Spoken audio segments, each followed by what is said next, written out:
Hands up.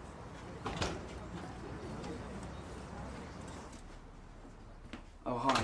I'm probably going to get fired for even being here. I'm an extra in this, but I'm an actor, really. And, well, I'm desperate, and, as I say, I'm really sorry, but... Oh, come on, don't apologise. Sit down.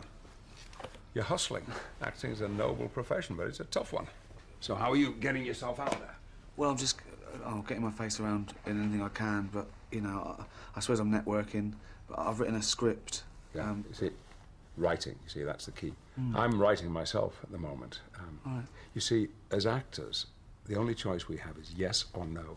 Whereas if you're writing your own material, you're creating your own opportunities. This is my thinking, yeah. I'm writing this screenplay, and I find the whole process absolutely exhilarating.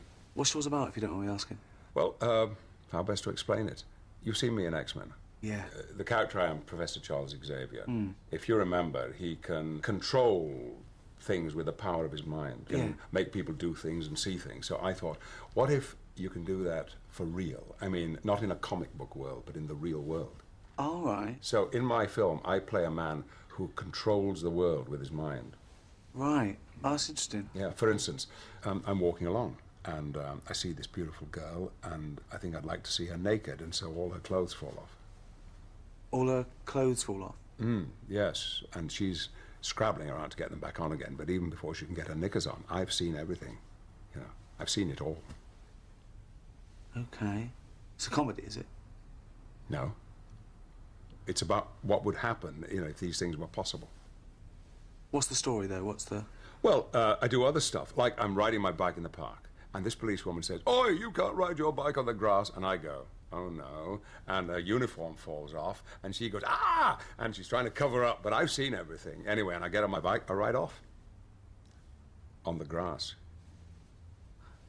So, it's mainly you sort of go around seeing ladies' tits? Mainly.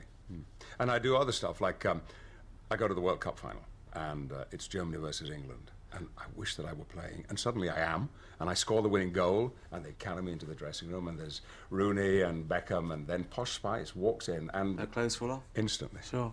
And she doesn't know what's happening, but I've seen everything. Again.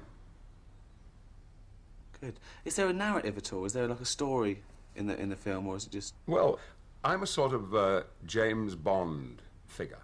Right. And I have to go to Iraq to rescue these hostages. And I get there, and I rescue them. But they're all women, and they're naked, because their clothes have rotted off. But I get them into the helicopter, and I'm flying the helicopter. But I can still sneak a look in the mirror, and I can see everything. You know, one of them's bending over, two of them are kissing. They've turned lesbian? Yeah, because they've been in the camp for so long. That can happen. Well, look, good luck with that. I've just written a sitcom, but I wonder if you could give it to anyone you know, in yes. film or TV. Is there any nudity in it? Any nudity in it? Not really. Oh. Well, it could be. Men or women?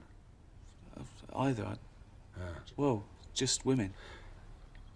Right. Well, I need a rewrite, but in the meantime, if you could give it to anyone that you know in TV or film. Or... Definitely. Yeah. I will make it so. You've seen Star Trek: The Next Generation, right? I haven't, no.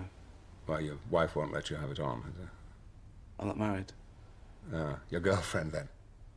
I haven't got a girlfriend. I live alone. You're not married, you haven't got a girlfriend, and you've never watched Star Trek? No. Good Lord.